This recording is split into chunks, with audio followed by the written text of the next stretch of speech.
Let's get a little more on this and speak to Charlie Beckett. He is a media and communications professor at the London School of Economics, joining us live from London. Charlie, many thanks for joining us today. Looking back at the 10 years of Wikileaks, what do you reckon are the high points of what it's achieved? Well, it has changed extraordinarily over that 10 years. So when it started off, it was a Dropbox where you brought the leaks and it would publish them.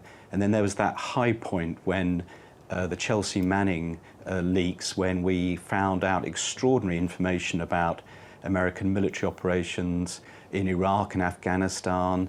And then, of course, the diplomatic cable leak, which told us a lot about not just American diplomacy, but lots of other countries. And that was the high point when they worked with people like the New York Times and The Guardian. Since then, they've fallen out with a lot of people and they've kept going. They are still leaking interesting stuff, but I think they've become a lot more fragile, partly because they depend so much upon Julian Assange.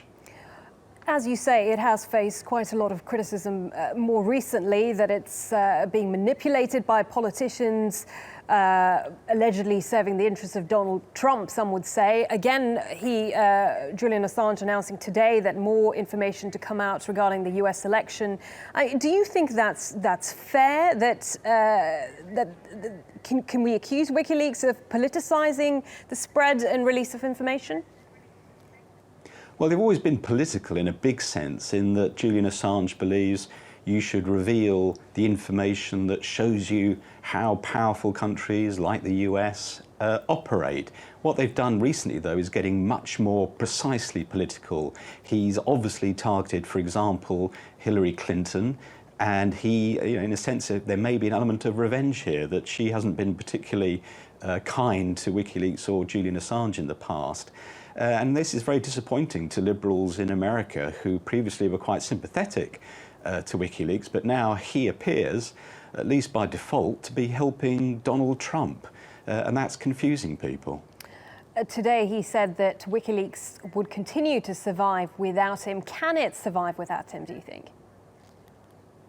I'm not sure it can. I don't think that he's really built the structure. Some great people there, but the structure is relatively small. He's not been particularly good at reaching out to other organizations for collaboration.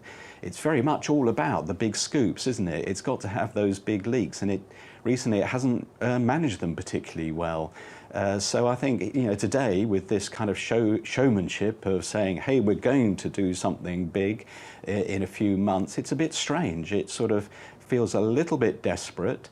It feels a little bit like they're trying too hard to get attention. They should just get on with the journalism and release it. But I think, in the end, WikiLeaks is Julian Assange, for good or for bad. And that's both their strength, or it was their strength, and perhaps is something of a weakness now.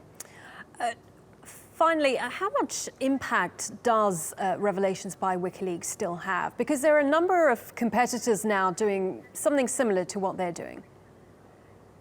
Well, you can see extraordinary work being done around the world, people exploiting, if you like, the amount of data there and the ability to reveal it. We saw the Panama Papers, which was an extraordinary act of investigative journalism, and there are other leaking websites in mainstream media and alternative around the world. I think what's important is how you use that information, how you explain to people why the leak matters, and recently perhaps WikiLeaks has struggled to do that. Okay, Charlie, many thanks for your time. Charlie Beckett there from the London School of Economics.